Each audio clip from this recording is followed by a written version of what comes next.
नमस्कार दोस्तों, ghost stories bye Yadav ji पर मैं सूरज यादव एक बार फिर हाजिर हूँ एक सच्ची और डरावनी कहानी के साथ। सभी पुराने सब्सक्राइबर्स को राम राम और नए व्यूवर्स को भी मेरी राम राम। तो चलिए शुरू करते हैं अपनी आज की कहानी को।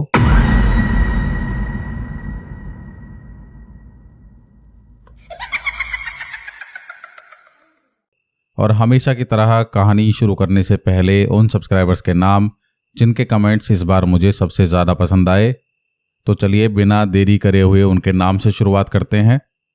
तो उनके नाम हैं शारदा दिल्ली जनकपुरी से, अंकुश ऊना हिमाचल से, शारदा शर्मा यूपी उज्जैन से, आनंद बहादुरगढ़ हरियाणा से, शोभा चंडीगढ़ से, रानी सैनी हिमाचल प्रदेश से, आफ्ताब भाई जम्मू कश्मीर से, हिमांशु यादव चंदन षडंगी उड़ीसा छतरपुर से, रोहित शर्मा, अमन प्रताप, उर्वशी गाजरे, प्रशांत कुमार और रोशन यादव। तो ये थे आज के उन सब्सक्राइबर्स के नाम जिनके कमेंट्स इस बार सबसे ज़्यादा पसंद आए। वैसे तो कमेंट्स मुझे आप सभी के पसंद आते हैं, लेकिन क्या करें, सबके नाम डालूंगा तो वीडियो बहुत लंबी हो जाएगी। तो अगर आप लोग भी चाहते हैं कि आपका नाम अगली वीडियो में लिया जाए तो प्लीज़ आप सभी अपने नाम के साथ अपने शहर का नाम भी कमेंट में ज़रूर लिखें, जिससे कि मेरे साथ बाकी सबको भी ये पता चले कि हमारी कहानियाँ कहाँ कहाँ तक पहुँच रही हैं। तो चलिए अब बिना समय गंवाए शुरू करते हैं अपनी कहानी को, जिसके लिए हम सब यहाँ मिलते हैं। तो आज की जो कहानी है ना, इस तरह की कहानी मैंने तो पहले कभी ना पढ़ी कहीं ना ही सुनी है। और ये कहानी जो भेजी है मुझे, ये इनमें से ही एक चोर के भांजे ने मुझे कहानी भेजी है।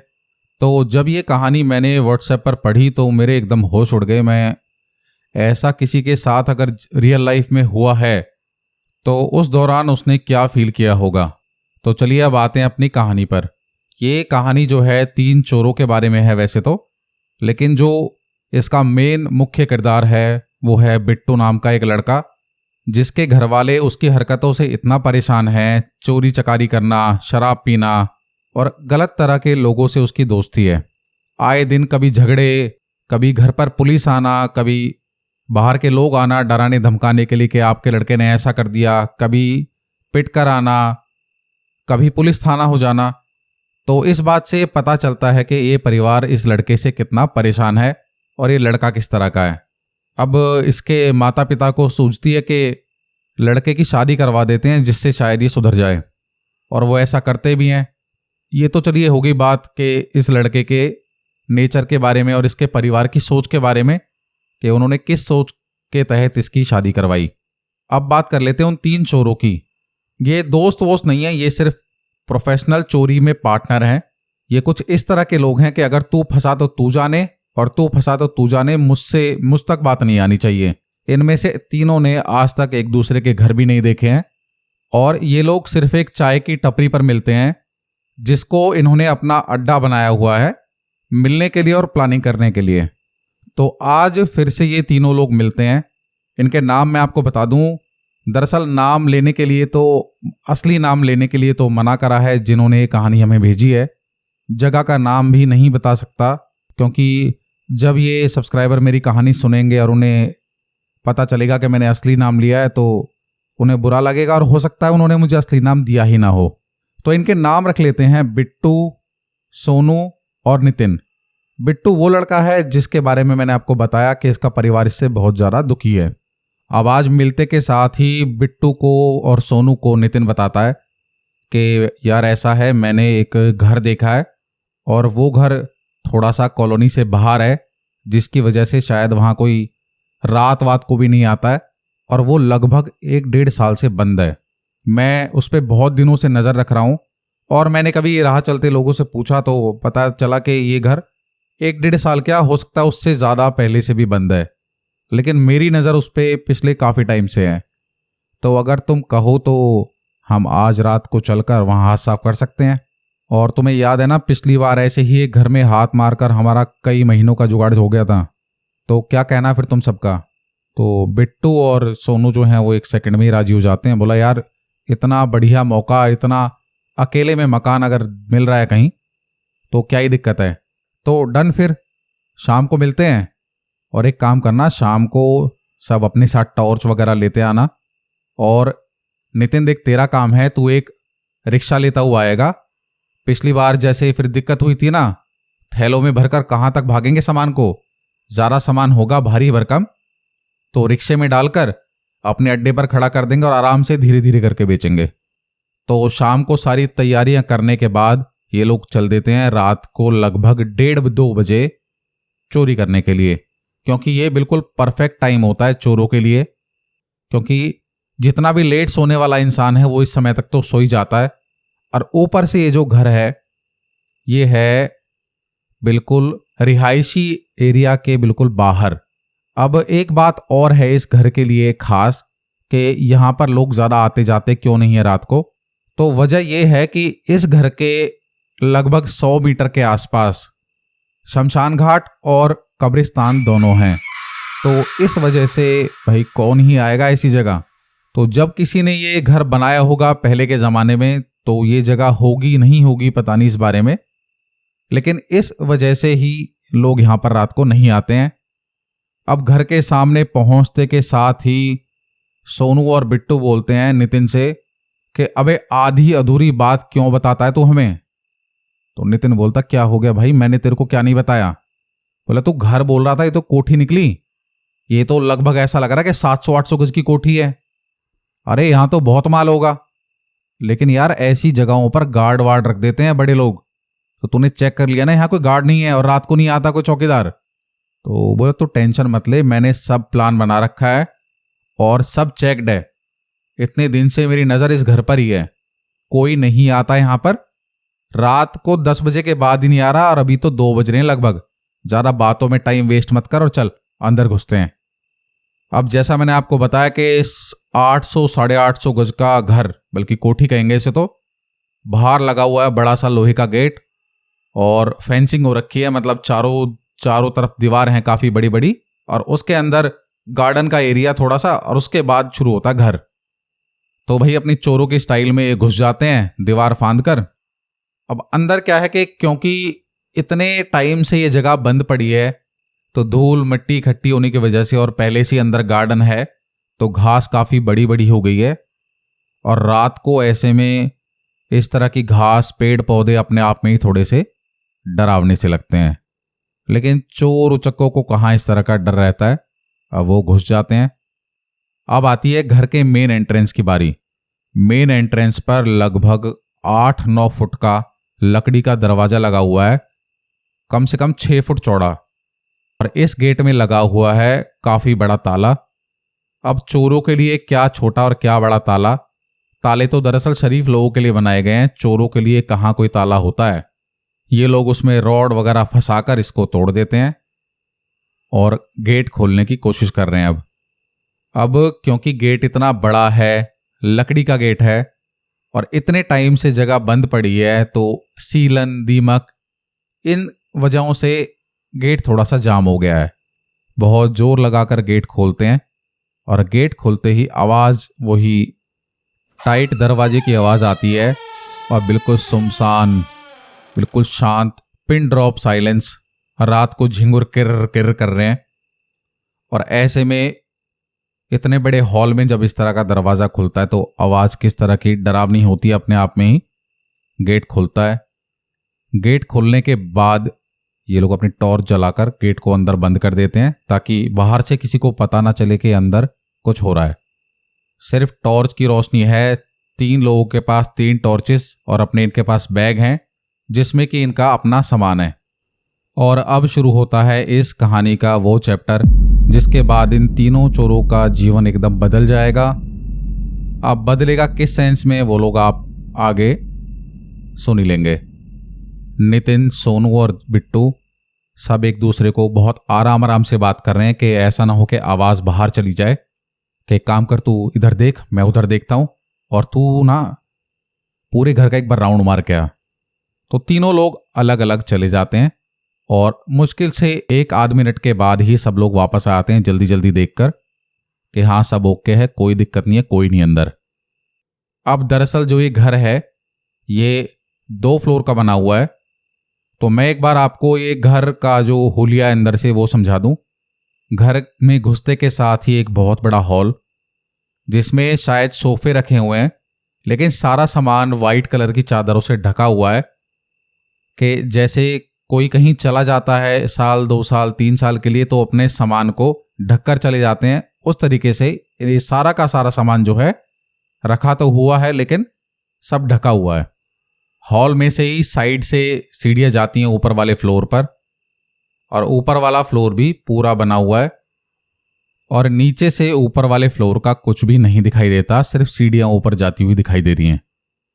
तो इनमें से नितिन के दिमाग में आता कि एक बार ऊपर जाकर भी देख लो, ऐसा ना हो कहीं ऊपर कोई बैठा हो, कोई सो रहा हो, कोई छुपा हो, या गार्ड वगैरह ऊपर रहता हो, और चाहे कोई रहता हो या ना हो यहाँ पर, कम से कम ऊपर देख तो लें कि ऊपर भी क्या माल मटेरियल है जो हम चुरा सकते हैं। तो नितिन सीढ़ियों पर चढ़ना शुरू करता है। वो 8-10 सीढ़ियां ही चढ़ा होगा, बिट्टू उससे कुछ पूछने के लिए आवाज लगाता है कि नितिन, वो सामान कहाँ रखा है? पीछे मुड़कर नितिन उसकी बात का जवाब देता है। जवाब देने के बाद जैसे ही वापस मुड़ता है तो किसी के चेहरे पर टॉर्च लगती है, मतलब उसके सामने एक आदमी खड़ा दिखता है उसे। वो एकदम से डर जाता है, और डरने की वजह सिर्फ ये नहीं थी कि अंदर कोई आदमी दिखा, दरअसल उस आदमी का हुलिया भी कुछ अलग ही था।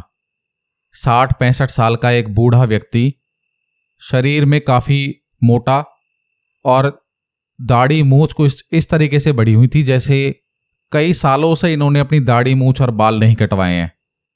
अब रात को अंधेरे में आप कोई ऐसा आदमी देख लो और बड़ी बड़ी आंखों से घूर कर वो आपको देख रहा है, तो आप कैसा फील करोगे?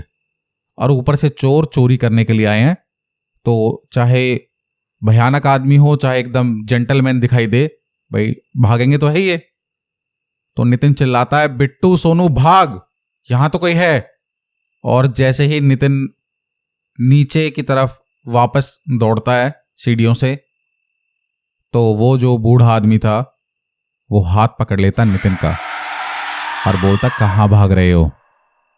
अब नितिन के मुंह से तो सिर्फ यही निकला, अरे गलती होगी, अब कभी नहीं आएंगे, अब कभी नहीं आएंगे। तो वो बूढ़े अंकल बोलते हैं कि अरे मेरी बात सुन, इतना चिल्ला क्यों रहा है? मैं ये कह रहा हूं कि मुझसे डरने की जरूरत नहीं है, मुझे पता है तुम तीनों चोर हो, और घबराओ मत, मुझे भी अपना दोस्त ही समझो, और कोई दिक्कत नहीं, तुम आराम से चोरी करो। अब ये शब्द सुनते के साथ ही नितिन को ऐसा लगता है कि लग रहा है ये भी कुछ चोर है और ये कुछ चुराने आया होगा। वो हाथ छोड़ देता उसके बाद। तो अब नितिन को भागने की जरूरत है ही नहीं। नीचे वाले हॉल में बिट्टू और सोनू नीचे से देख रहे हैं ऊपर उस आदमी के साथ खड़े नितिन को, और इन्हें नीचे से देखने में वो आदमी इतना भयानक लग रहा है कि जैसे कोई राक्षस टाइप, क्यों इतने बड़े बड़े बाल, दाढ़ी मूछ इतनी बड़ी हुई और हैवी शरीर, तो देखने में अजीब तो लगेगा ही, और वो भी रात के अंधेरे में सिर्फ चेहरे पर ही टॉर्च लग रही हैं। नितिन और वो अंकल नीचे उतर कर आते हैं, और अब नीचे ये चारों लोग आपस में बात करना शुरू कर देते हैं कि चाचा, हम तो सोच रहे थे आपने हमें पकड़ लिया, लेकिन आप तो कह रहे हो आराम से चोरी करो, लग रहा आप भी हमारी तरह यहाँ चोरी करने ही आए हो। तो अंकल बोलते हैं कि नहीं बेटा, ऐसा कुछ नहीं है, मैं यहाँ कुछ चोरी वोरी करने नहीं आया हूँ, मैं बहुत टाइम से अब यहीं रहता हूँ और यहाँ पर कोई आता जाता भी नहीं है, तो मुझे किसी तरह की कोई परेशानी नहीं होती है, तो तुम लोग बिल्कुल निश्चिंत होकर चोरी कर सकते हो। तभी नितिन बोलता है कि अरे चाचा, फिर ऊपर वाले फ्लोर पर भी तो माल होगा, आपको तो बस यहाँ रहना ही है ना, लेकिन ऊपर से जो माल है वो थोड़ा बहुत माल ले जाते हैं हम, क्या ही दिक्कत है आपको? तो पहले तो ये अंकल बड़े आराम से बोलते, बोले नहीं, ऊपर तुम्हारे मतलब का कुछ नहीं है और ऊपर मत जाना, ऊपर वाला एरिया मेरा समझो तुम, भाई तुम मुझे अपना पार्टनर समझो, लेकिन ऊपर वाला एरिया जो है वो वहां नहीं जा सकते तुम। अब नितिन दोबारा कहता तो अब की बार जो अंकल हैं वो बहुत कड़क रूप में बोलते, बोले कह दिया ना मैंने तुमसे, अगर अपनी जान प्यारी है तो ऊपर मत जाना। अब बिट्टू और सोनू देख जाते हैं कि लग रहा है बुढ़ा थोड़ा सा इमोशनल हो गया और गुस्से में आ गया, तो ठीक है नितिन, हम ऊपर नहीं जाएंगे, हम नीचे से अपना सामान वामान लेके निकल जाएंगे। तो वो अंकल कहते हैं कि ऐसे कैसे चोरी कर लोगे? तो बोला अभी तो आपने बोला कि चोरी कर लो, जितना सामान चाहिए ले जाओ नीचे से, हम नीचे से ले आ रहे हैं आपके ऊपर वाले फ्लोर से, तो हम कुछ छुएंगे भी नहीं। बोला नहीं, मैं ये कह रहा हूँ नीचे से भी चोरी करने के भाई, मेरे को भी तो कुछ मिले। सारा सामान पड़ा है, कोई भी सामान उठा के बेच दो बाहर, आपका हिस्सा भी मिल जाएगा, इसमें कौन सी बड़ी बात है। बोला मेरा कहने का वो मतलब नहीं है, लग रहा है तुम लोगों में अकल नहीं है, नए नए चोर बने हो तुम। मैं ये कह रहा हूँ कि तुम्हारे बैग में जो दारू की बोतल रखी है ना, सबके बैग में, यार एक बोतल तो दे दो। अब नितिन को ना ये आदमी शुरू से ही कुछ अजीब लग रहा था, इतना भयानक चेहरा और सब कुछ। अब वो एकदम से और चौंक जाता, बोले हैं इसे कैसे पता कि हमारे बैग में बोतल है और तीनों के बैग में बोतल है। दरअसल इन सबके बैग में एक एक हाफ रखा हुआ था, मतलब हाफ बोतल होती है ना शराब की, वो रखी हुई थी कि चोरी करने के बाद आराम से कहीं बैठकर पिएंगे और सेलिब्रेट करेंगे आज की चोरी को। अब नितिन बहुत अजीब तरीके से संकोच करते हुए पूछता है, बोला चाचा एक बात बताओ, हमारे पास शराब की बोतल है, आपको कैसे पता। अंकल बोलते हैं बेटा मुझे सब पता है, जल्दी निकालो नहीं तो मैं शोर मचाकर लोगों को बुला दूंगा।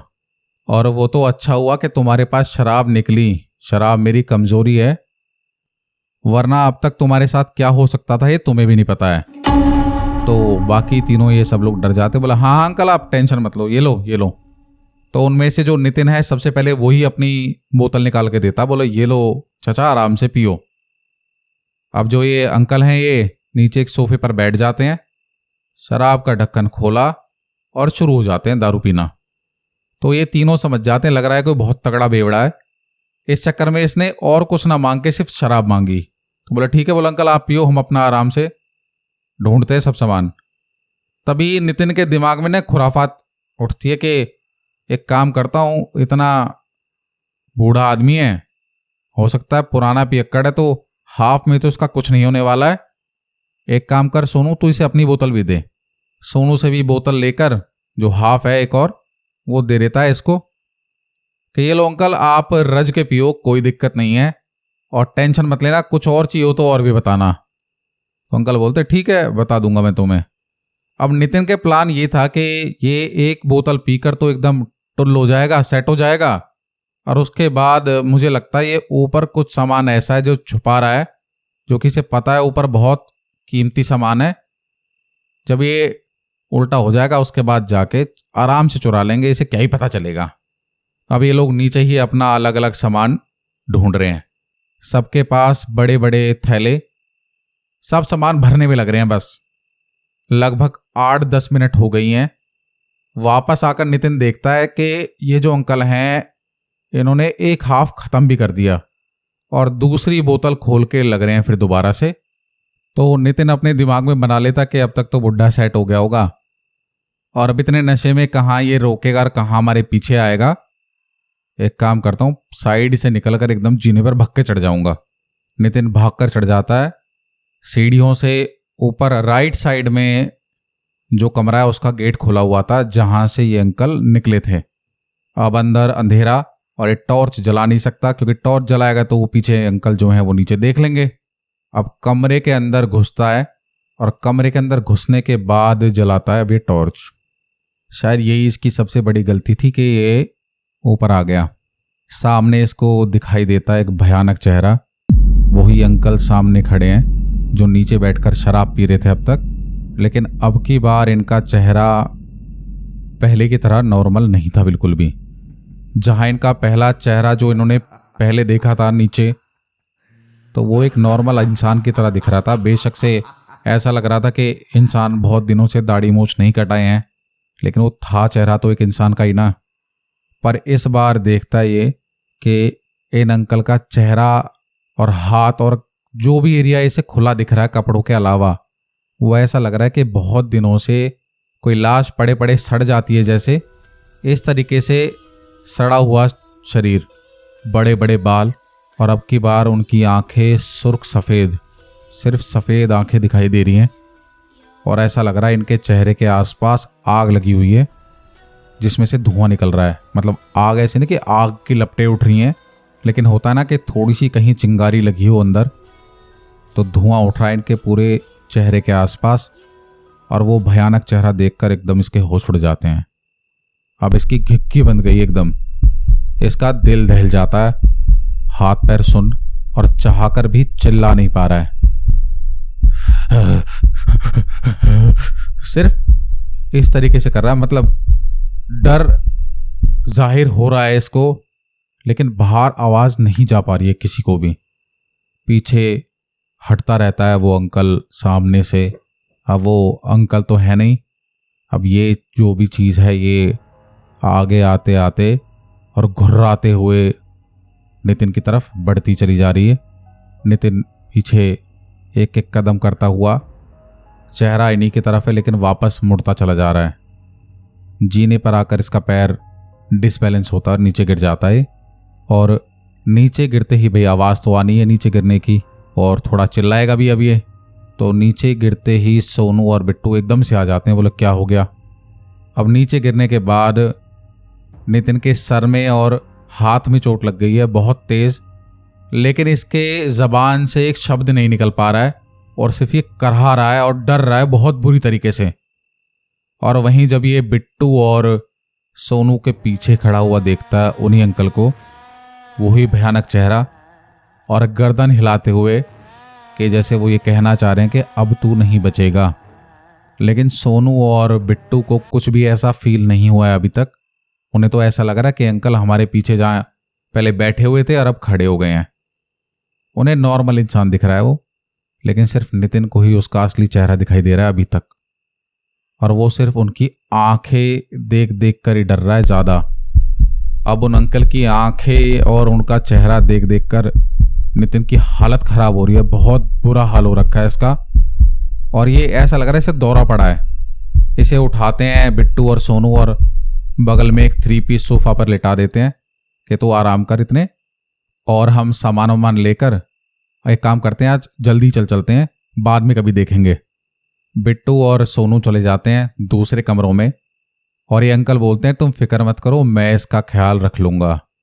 बिट्टू और सोनू को दिखाई दे रहा है एक नॉर्मल आदमी जो बोल रहा है कि ख्याल रख लूंगा, और नितिन को दिख रहा है वो भयानक चेहरा कि जैसे कोई राक्षस दिख रहा हो, और वो हंसते हुए बोला इसका ख्याल रख लूंगा। वो लोग अंदर जाते हैं और 1 सेकंड से पहले नितिन की चाक कितनी ही बुरी हालत थी, वो इतनी ऊपर से गिरा है सीढ़ियों से, भाई हाथ पैर में दर्द तो होगा ही, ऑब्वियस सी बात है। वो 1 सेकंड भी ना लगाते हुए भाग के गेट से बाहर निकल जाता है। और जब वो बाहर निकल रहा होता है तो पीछे से वो अंकल आवाज लगाकर बोलते हैं कि भाग जा, और अच्छा हुआ तू भाग रहा है वरना आज तेरी जान चली जाती। मैंने मना किया था ना ऊपर जाने से, भाग नहीं तो मारा जाएगा। अब नितिन भाग गया, अंदर सिर्फ सोनू और बिट्टू ही हैं। वो अलग अलग कोनों में घर के सामान जो भी उनके पल्ले पड़ रहा है उसको, कुछ छोटा सामान बड़ा सामान सब बोरियों में भर रहे हैं। बाहर रिक्शा तो ये लोग लेकर ही आए हैं कि उसमें सब सामान डालकर ले जाएंगे। अब सबसे ज्यादा जो डरावनी बात है अब कि जिस दौरान सोनू और बिट्टू घर के अलग अलग कोनों में हैं, उस दौरान अब ये जो अंकल हैं ये सेम टाइम पर दोनों के साथ अवेलेबल हैं, उन दोनों के पीछे खड़े हुए हैं।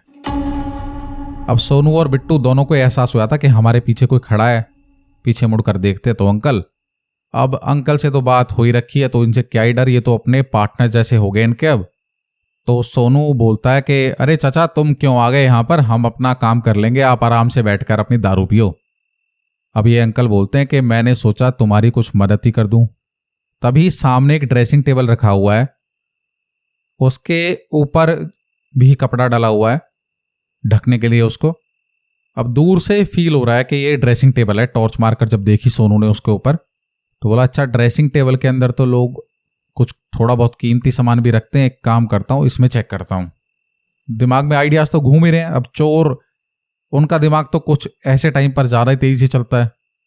तो वो जैसे ही उस ड्रेसिंग टेबल के ऊपर से कपड़ा हटा रहा होता है तभी अंकल एकदम से अरे रुक रुक रुक रुक रुक रुक, उस पे से कपड़ा मत हटाना। बोला क्या हुआ अंकल, और वो कहते कहते वो कपड़ा हटा देता है। अब कपड़ा हटाते के साथ जो सोनू अब देखता है उसके प्राण निकल जाते हैं बाहर को। ये तो कह रहे कहावत है कि प्राण निकल जाना, मतलब उसकी जान हलक में आ जाती है। दरअसल वो उसी राक्षस रूपी चेहरे को देख लेता है उन अंकल के शीशे में, और पलटता है, 1 सेकंड का भी गैप करे हुए बिना। पलटते के साथ ही उन अंकल के और सोनू के बीच में सिर्फ 2 इंच का डिफरेंस, और इतना भयानक चेहरा। अगर आपके 2 इंच दूर हो तो आदमी की हालत तो वैसी पतली हो जाएगी। मैं मना कर रहा था ना, मत हटा। अब तू कैसे बच के जाएगा यहाँ से? अब तो मुझे तेरे प्राण लेने ही होंगे। और वो जो अंकल हैं वो बहुत बुरी तरीके से इसको डरा रहे हैं। सफ़ेद आंखें, टॉर्च गिर गई है हाथ से। अब जितनी भी विजिबिलिटी है कमरे में, उतने में जो दिख रहा है उसको वो इमेजिन करना भी बहुत मुश्किल है। वो डरते डरते भागता है वहाँ से। तभी बोला, कहाँ जा रहा है? यहाँ से अब नहीं भाग पाएगा और चोरी नहीं करेगा अब। और बहुत भयानक आवाज़ में वो अंकल, एक तो चेहरा ऐसा, और सोनू के समझ में आ जाता कि ये कोई इंसान तो नहीं है पक्का, आज हम गलत फंस गए। और फिर से वो भी 1 सेकंड का गैप लिए बिना वहाँ से, जितनी भी देर उसको बाहर गेट से निकलने में लगती है, और वो भाग जाता है। अब बचा बिट्टू अकेला घर में, जिसके बारे में पूरी कहानी है। अब इसके साथ आगे क्या क्या होने वाला वो तो बिल्कुल दिमाग हिलाकर रख देगा। अब बिट्टू को पता नहीं है कि सोनू और नितिन यहाँ से भाग चुके हैं। बिट्टू आता बाहर देखने के लिए, सामान वामान इकट्ठा करके कि यहाँ हॉल में रखते हैं, अब यहाँ से लेके निकलेंगे। और बाहर आकर देखता है और पूछता, अरे चाचा, वो मेरे 2 दोस्त थे, वो कहाँ गए? तो वो तो चाचा थोड़ी हैं, वो तो तुम्हारे बाप हैं भाई। वो आराम से हंसते हुए बोलते हैं कि तुम्हारे दोस्तों को लग रहा है कुछ बहुत कीमती चीज़ मिल गई थी, इसलिए उसे लेकर भाग गए और तुम्हें यहाँ खतरे में अकेला छोड़ गए। तो बिट्टू बोलता है कि चाचा, काय बात का खतरा, आप और मैं ही तो यहाँ पर हैं। बोला, नहीं, फिर भी ऐसे अकेले छोड़ के जाने वाले तुम कैसे लोगों के साथ चोरी करते हो? ये तो बहुत लालची किस्म के लोग हैं जो तुम्हें अकेला छोड़ के भाग गए। अब बिट्टू को भी इन दोनों की आदत पता होती है। बोला, हाँ, ये लोग हैं तो ऐसे ही थोड़े थोड़े से। तो अब बिट्टू थोड़ा दिमाग लगाता है कि यार, मेरे साथ ही तो साथ छोड़ गए, अब तो इस चचा का ही साथ है। कि चाचा एक काम करो, ये लो मेरा वाला हाफ भी ले लो। वो अपने बैग से भी अपनी शराब की बोतल जो होती है वो निकाल कर देता है और बोलता है कि चाचा एक काम करो, आप मौज करो, लेकिन ना एक तुमसे एक रिक्वेस्ट है मेरी। तो बोला, हाँ बोल। कि देखो, आज तो मेरे दोनों साथी साथ छोड़कर भाग गए हैं, अगर आप बोलो तो मैं कल आकर सामान ले जाऊं। और आप तो बोल रहे हो यहाँ कोई आता नहीं और आप ही रहते हो ऊपर। अब वो अंकल बहुत तेज तेज हंसते हैं। उनकी हंसी, एक तो ऐसा आदमी रात को अंधेरे में इतने खतरनाक तरीके से हंसे तो एक तो वैसे ही डर लगेगा। तो बिट्टू बोलता है कि क्या हो गया चाचा, ऐसे क्यों हंस रहे हो? बोला, नहीं, मैं ये सोच रहा हूँ कि कितना लालच भरा है तुम्हारे अंदर भी कि तुम अब कल भी आना चाहते हो। तो वो अंकल बोलते हैं कि तुम्हारी मर्जी, अगर तुम आना चाहते हो तो आ सकते हो। और वो कुछ इस तरीके से एक स्टाइल में बोलते हैं कि थोड़ा शक सा हो सामने वाले को। और यहां सिर्फ तुम्हें मैं ही मिलूंगा, मुझे आकर आवाज लगा देना, मैं आ जाऊंगा तुरंत। लेकिन तुम्हें इसकी कीमत देनी होगी, चाहे जितनी बार भी आओ, जितना भी सामान नीचे से लेके जाओ, मुझे कोई प्रॉब्लम नहीं है। लेकिन उसके बदले जब जब तुम मुझसे मिलने आओगे तब तब मेरे लिए मटन और शराब लेकर आनी होगी, सोच लो। बिट्टू 1 सेकंड भी सोचते हुए, बिना सोचे, बोला, अंकल डन। अब पता नहीं क्या वजह थी कि अभी तक एक अंकल ने जो अपना असली चेहरा है, जो अपना असली रूप है, वो बिट्टू को नहीं दिखाया है। और बोलते हैं कि मैं तुम्हारा कल इंतज़ार करूंगा और भूलना मत। मैं फिर बोल रहा हूँ, भूलना मत, मैं कल तुम्हारा इंतज़ार करूंगा। तो बिट्टू सोचता है कि यार, ये बुढ़ा दारू के चक्कर में कितना बावड़ा है। कितनी बार बोला, हाँ हाँ चाचा मैं आ जाऊंगा कल, आपसे ज़्यादा ज़रूरत तो मुझे है। वो रिक्शे पर सारा सामान लादता है और अकेला ही जाकर अपने अड्डे पर छुपा देता है। और जाते आते सोच रहा है, पहले से प्लान बना रहा मन में कि अगली बार कल ये चाचा से सेटिंग करके ऊपर वाले फ्लोर पर भी देख लूँगा और अपना जो भी सामान होगा मौज हो जाएगी एकदम। ये जो भी सामान आज रिक्शे में लाद के ले गया उसे छुपा देता है और सारा सामान बेच देता है। और मन ही मन सोच रहा है, ये सोनू और नितिन तो बड़े हरामखोर निकले, या मिलेंगे जब बताऊंगा मैं इन्हें। अकेला छोड़ के भाग गए मुझे और इस सामान में से कुछ नहीं दूंगा उन्हें। जो अपने पल्ले पड़ा होगा वो तो बताएंगे नहीं। अब यही सोचते सोचते वो जाता है, सारा सामान बेच देता है अगले दिन। 2-4 दिन में ही सारे पैसे उड़ा देता है। किसी के उधार देने थे, कुछ घर में देने थे, और बाकी इस तरह के लोगों की जो अय्याशी होती है उसका नेक्स्ट लेवल होता है एकदम। उनके लिए तो 10 लाख रुपए भी कम है। हालांकि इसको सिर्फ यहां से 20-30 हजार रुपए का ही सामान पल्ले पड़ा है यहां से। तो अब भाई पैसे खत्म, तो तीसरे दिन फिर से हाथ में खुजली होनी शुरू हो गई, और ये भूल गया कि इसने उन अंकल से अगले दिन आने का वादा किया था। अब ये रात को याद तो था कि उनके लिए शराब लेकर जानी है। अब ये क्या करता है, सिर्फ शराब की बोतल लेकर रात को फिर पहुंच जाता है वहां पर, और आवाज लगाता बड़े आराम से कि चाचा हो क्या। बहुत धीरे से नाम लिया और शैतान हाजिर। आ गया तू? मेरा सामान लाया ना? लाया ना मेरा सामान? और उतावलेपन के साथ साथ ना ये जो अंकल हैं इनकी आवाज में थोड़ा सा गुस्सा भी दिख रहा है। 2 दिन से भूखा प्यासा हूं मैं, तेरे इंतजार में कहां था तू? बिट्टू तुरंत शराब की बोतल निकालकर हाथ में देता है। बोलो सिर्फ ये लाया? वो कहाँ है मेरा मटन? मटन कहाँ है मेरा? अरे चाचा वो मैं भूल गया, एक काम करो आज ये पकड़ो, और अब देखो साफ सीधी सी बात बता देता हूं, मेरे को ऊपर वाले फ्लोर पर भी जान दो, नीचे वाला तो मैंने देख लिया था उस दिन। और ऊपर जितना भी माल होगा फिक्र मत करो, मिल बांट कर उसे कर लेंगे। इतने सारे पैसे का अकेले इतने माल का क्या करोगे इस उम्र में? अब एक तो 2 दिन से नहीं आया, ये बोल कर गया था 2 दिन पहले के लिए, और आज जो भी सामान इसने बोला था वो लाया नहीं। अंकल गुस्सा, और इनकी फिर बहस हो जाती है बहुत ज्यादा। अब यार कहाँ 60-65 साल का आदमी, कहाँ ये 25-26 साल का लड़का, ये अंकल को धमकाते हुए धक्का देता है और चाकू दिखाता है। बोला ऊपर जा रहा हूं बुड्ढे, अगर पीछे आया ना तो तुझे यहीं काट दूंगा। अब जब ये चाकू दिखा रहा है, एक तो वो अंकल गुस्से में, और अब वो गुस्से में जब इंसान हंसता है तो ना वो चेहरा अलग दिखाई देता है। मुझे काटेगा, और भागकर सीढ़ियों पे चढ़ जाता है, और फिर से उसी कमरे में जाता है जिस कमरे में नितिन गया था। घुसते ही देखता है कि सामने कमरे में जैसी टॉर्च की लाइट पड़ती है गेट के अंदर, तो एक आदमी खड़ा हुआ है हूबहू जैसे अंकल थे। और डील डॉल से पता चल जाता कि ये वही अंकल है नीचे वाले।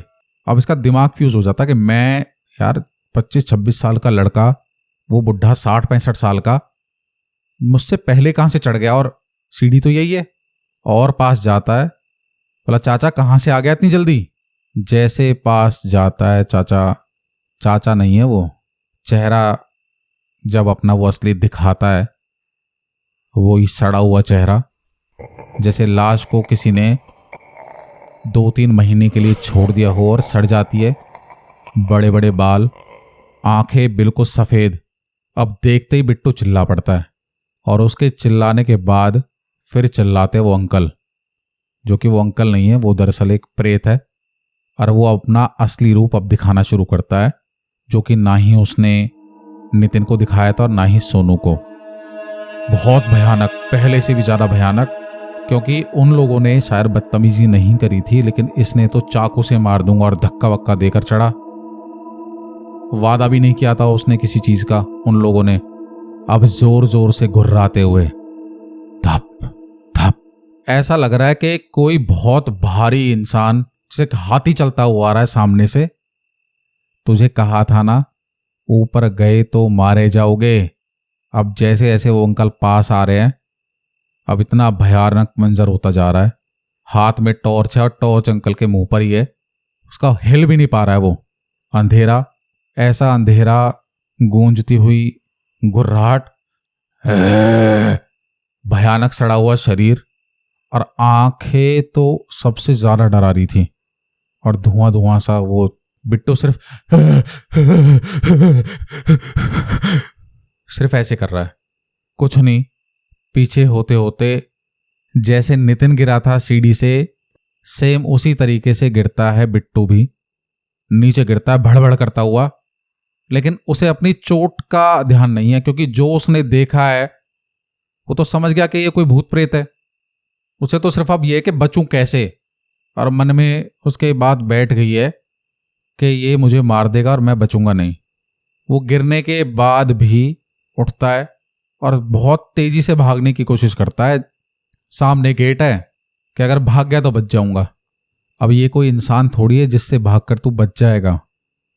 ये अंकल इतनी दूर खड़े खड़े, मैं इनको अंकल ही बोलूंगा, अब जो भी प्रेत आत्मा जो भी चीज ये है, वहां से खड़े खड़े ही बिट्टू को पटक पटक कर मार रहे हैं।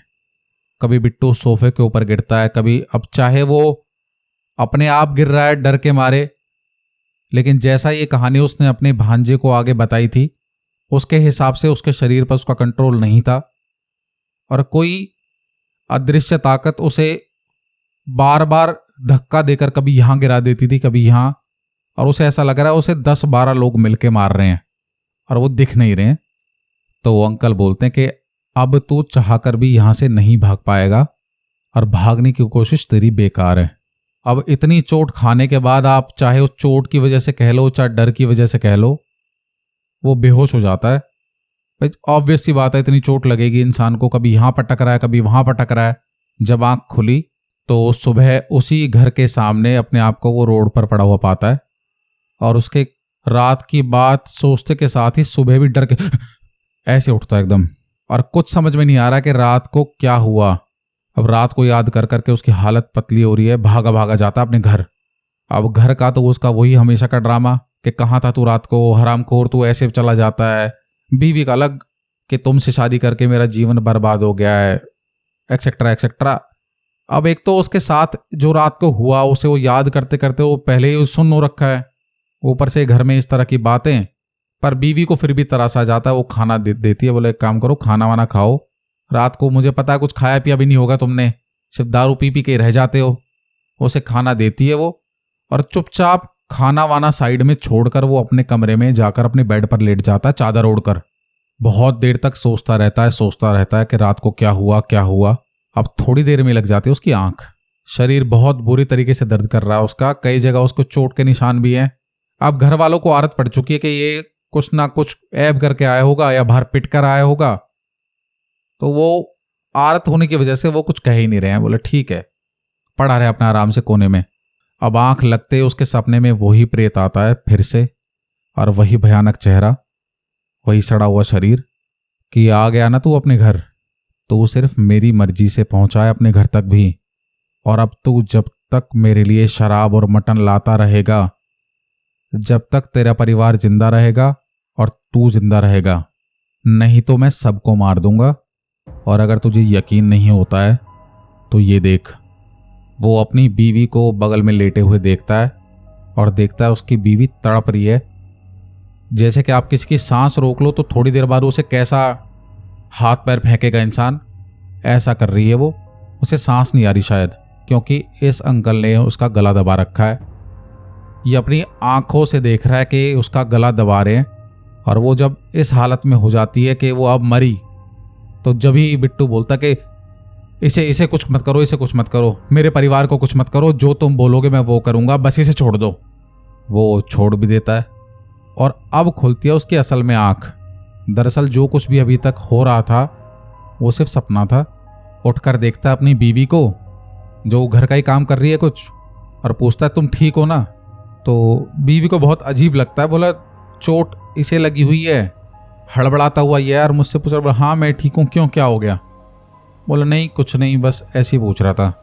अब उसके दिमाग में सोनू और नितिन का ध्यान आता है कि यार मेरे साथ जो हुआ वो उनके साथ भी तो हुआ ही होगा। एक काम करता हूँ, जाकर देखता हूँ वहीं चाय की टपरी पर। अब वो जाता है वहां पर। सुबह से शाम हो जाती है इंतजार करते करते, और शाम को जाकर फिर कहीं सोनू और नितिन दिखाई देते हैं वहीं चाय की पटरी पर। और वो लोग भी सिर्फ इसीलिए आते थे ताकि वो बिट्टू से मिल सकें। अब ये तीनों आपस में एक दूसरे को आप बीती हुई बताते हैं। पहले तो सब लोग आपस में झगड़ा करते हैं कि तू भाग गया तू भाग गया, और दोनों के दोनों बिट्टू से पूछते कि हमें लगा तू तो मर गया होगा, तू नहीं बचा होगा उस रात को। अबे क्या था वो? बिट्टू जब सारी अपने ऊपर बीती हुई बताता तो ये और जो डर जाते हैं। और भाई अपनी जान को लेकर सेल्फिश तो सभी होते हैं, क्योंकि इन दोनों के साथ जो भी हुआ बाद में इनको उसकी कोई फीलिंग नहीं हुई कि वो दिख रहा है, वो इनसे कुछ बोलना चाह रहा है। लेकिन उन्हें भी समझ में आ जाता कि भाई लग रहा है ये चीज इसके साथ चिपक गई है, और बोला भाई देख, आज के बाद हमसे तो कोई मतलब रखना मत, ठीक है? हम चल रहे हैं और तू अपने रास्ते, हम अपने रास्ते। अब उनकी भी सारी बातें सुनने के बाद अभी इसको पक्का यकीन हो जाता कि भाई अगर मैं किसी तांत्रिक ओझा के पास नहीं गया तो जो भी ये चीज मेरे पीछे पड़ी हुई है ये मुझे पक्का मार देगी। और हर इंसान किसी ना किसी ऐसे इंसान के बारे में या तो सुना होता है या जानता होता है, तो उस तांत्रिक या ओझा के बारे में सोच करके एक काम करता हूं, उस फलाने गांव में एक आदमी है, वहां जाता हूं और शायद वो मेरा देख सकता है और मेरी समस्या का समाधान कर सकता है।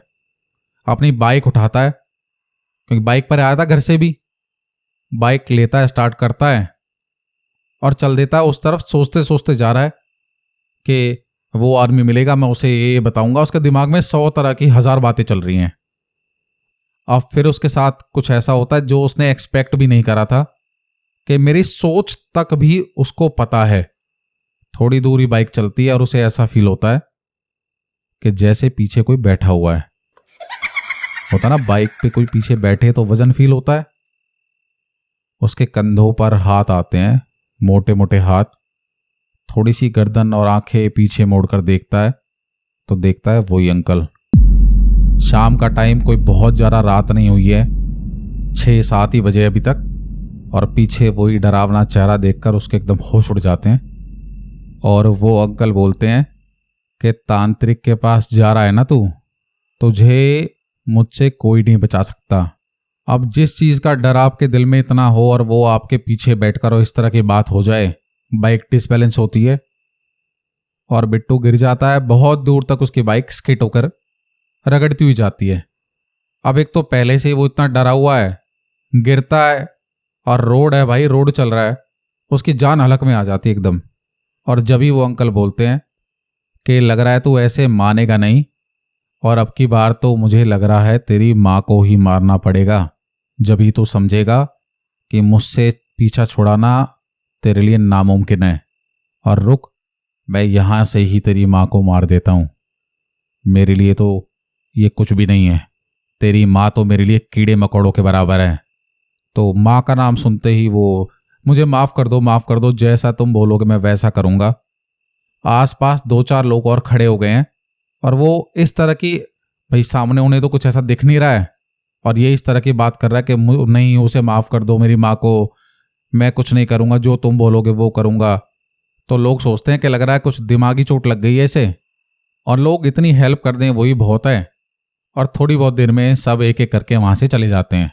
तभी ये अंकल बोलते हैं कि रात होने को है और मेरे लिए मटन और शराब लेकर वहीं आ जाना, और नहीं आया तो मैं अगर तेरे घर आ गया तो आज सबको ले जाऊंगा और मटन की जगह तेरे पूरे परिवार का मांस खाऊंगा। फिर बता क्या? बोला नहीं, मैं आ रहा हूं, मैं सामान लेके आऊंगा, तुम जैसा बोलोगे मैं वैसा करूंगा। वो इस हालत में है ही नहीं, वो मना कर पाए, वो कैसे मना करेगा? वो शराब लेकर और मटन लेकर रात को जाता है, अंदर गेट खोलता है जैसे पहले की तरह गेट खोलता था और वापस चल देता सामान रखकर। तभी आवाज आती है, कहाँ चला? रात को तू यहीं रुकेगा। बिट्टू सिर्फ कांप रहा है, रात का अंधेरा, हाथ में टॉर्च, आंखें बंद कर रखी उसने एकदम, के सामने उसका भयानक चेहरा ना दिखे। मुझे जाने दो, मुझे जाने दो। तभी ये अंकल बोलते कि यहां बैठ और बैठकर मेरे साथ शराब पी। बहुत टाइम हो गया मुझे अकेले यहां, बहुत दिन बाद तो कोई मिला है मुझे, तुझे कैसे छोड़ दूं? और वो पूरी की पूरी बोतल बिट्टू के मुंह में ठूस देते हैं और वो उसके बिट्टू के शरीर पे तो उसका अपना कंट्रोल है ही नहीं बिल्कुल भी। वो एकदम ऐसा हो गया जैसे एकदम पुतला। और थोड़ी देर बाद सारी शराब वही पेट में जाएगी और बिल्कुल नीट, मतलब उसके अंदर अभी दारू की बोतल डायरेक्ट मुंह से लगा दी तो इसका मतलब उसमें पानी वानी तो मिलाया ही नहीं है। पूरा उसका गला जलाते हुए शराब जाती है उसके अंदर और थोड़ी देर में नशे की वजह से ही ऑब्वियस है और डर तो हुआ ही है, वो बेहोश हो जाता है और फिर सुबह उठता है सेम उसी जगह घर के बाहर पड़ा हुआ। अब कई दिन हो गए यही चल रहा है, रोज रोज वो कभी उसके परिवार को डराता है, कभी कुछ कभी कुछ। एक आध दिन अगर लेट हो गया तो पूरे परिवार की हालत खराब कर रखी है उसने। उसके मम्मी पापा, उसकी वाइफ, सब ऐसे हो गए हैं जैसे सबके शरीर में से प्राण खींच लिए हों होता ना, चेहरे का ग्लो ही गायब हो गया सबका कि अब मरे तब मरे। और ऊपर से इसकी माँ की जो तबीयत है वो बहुत ज़्यादा खराब रहने लगी है और बहुत ज़्यादा सीरियस है वो। अब इस तरह की किसी चीज़ का जब साया पड़ जाएगा घर पर तो वो घर कैसे पनपेगा। तो अब इसके समझ में आ जाता है कि मैं इससे बच नहीं पाऊंगा। और आज शाम को पूरे परिवार से बड़े तरीके से मिलता है। अब पूरा परिवार क्या, इसकी मम्मी पापा और अपनी बीवी से, और वाइफ को बोल के जाता कि मेरे माता पिता का ख्याल रखना और कोई गलती हो गई है तो मुझे माफ़ करना। अब इस तरह के जो उत्पाती लोग होते हैं ना, जो अगर इस तरह की इमोशनल बातें कर दें तो घर वाले भी डर जाते हैं। वाइफ बोलती है कि ऐसी बात क्यों कर रहे हो, क्या बात हो गई? बोला नहीं कुछ नहीं, बस ऐसे ही बोल रहा हूँ मैं। और ये जो भी बात हो रही थी इसके साथ, इसने अभी तक अपनी बीवी को नहीं बताई, अपनी मम्मी पापा किसी को नहीं बताई है। पूरे परिवार को ये पता ही नहीं कि इनके साथ ये जो कुछ भी हो रहा है, जो घर का इतना बुरा हाल हो रखा है, ये क्यों हो रखा है। अब वो रात को जाता है और आज रात को जाकर उस घर पहुंचने के बदले पहुंच जाता है रेलवे स्टेशन पर, ऊपर पुल पर से कूद जाता है ट्रेन के आगे और वहीं मर जाता है।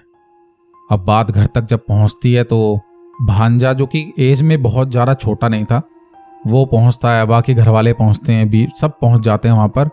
और तब इसके जो भांजा है वो पहले इसको सारी बातों को कहानी की तरह सुनता था कि मामा यार नशे में रहता है और एबीला तो है ही, वैसे ही सुना रहा होगा। अब ये सारी बातें देखकर, हाथ में बॉटल साइड में पड़ी हुई है टूटी हुई, सब देखकर जहाँ सब लोग कह रहे हैं कि नशे में मर गया ऐसा वैसा, वहाँ उसके भांजे को बिल्कुल एहसास हो रहा है कि लग रहा है मेरा मामा जो बोलता था वो बिल्कुल सच था। वो बोल भी रहा था कि इससे पीछा छुड़ाने का सिर्फ एक ही रास्ता है पूरे परिवार का, कि मैं अपनी जान ले लूं। और आज मामा चला ही गया। और बाद में कुछ टाइम धीरे धीरे करके उसका पूरा परिवार ठीक होता चला गया, कोई बीमारी नहीं, कुछ नहीं। इकलौता बेटा चला गया घर से, बस इसी बात का दुख है अब। और शायद वो प्रेत जो था वो सिर्फ बिट्टू के जरिए ही इस परिवार से जुड़ा हुआ था। और आज तक भी उसके जो भांजे ने, बिट्टू के भांजे ने, सारी डिटेल्स परिवार के साथ कभी शेयर नहीं करी। सिर्फ ऐसा बताया कि मामा बहुत दिन से परेशान था किसी से और कोई उसे बहुत ज़्यादा परेशान करता था, इसलिए उसने सुसाइड कर लिया। तुम ऐसा मत सोचो वो दारू पी के मरा है। वो नहीं चाहता था कि पूरा परिवार पूरी जिंदगी खौफ में बिताए। तो यहाँ होता है इस कहानी का अंत। और मैंने ऐसी कहानी ना ही कभी सुनी ना ही कभी पढ़ी। और जिस भाई ने भी कहानी मेरे साथ शेयर करी है, दरअसल उन्होंने अपना नाम लेने से भी मना करा है। तो अगर आप मेरी कहानी सुन रहे हैं तो भाई मैं थैंक यू क्या बोलूँ इस कहानी को देने के लिए। बस मेरी सहानुभूति है आपके साथ और आपके परिवार के साथ कि भगवान उनकी रक्षा करे और आप सबको शक्ति दे। तो चलिए फिर मिलते हैं ऐसी ही किसी और कहानी के साथ। आप सुन रहे थे सूरज यादव को। और अगर आपके पास भी ऐसी ही कोई कहानी है जो आप हमारे साथ शेयर करना चाहते हैं तो आप हमें व्हाट्सएप, टेलीग्राम, फेसबुक, इंस्टाग्राम किसी भी ज़रिए से कहानी भेज सकते हैं। और हाँ, आप सबसे एक छोटी सी रिक्वेस्ट और है कि जब भी आप कहानी भेजें तो अगर हो सकता है तो आप ऑडियो फॉर्मेट में अगर भेज दें तो मेरे लिए बहुत अच्छा होगा। उसको सुनकर बहुत इजी हो जाता है कहानी को समझना, क्योंकि उसमें इमोशंस भी होते हैं बोलते समय। तो चलिए फिर मिलते हैं किसी एक ऐसी ही एक और कहानी में। ओम नमः शिवाय, जय श्री बालाजी, हर हर महादेव।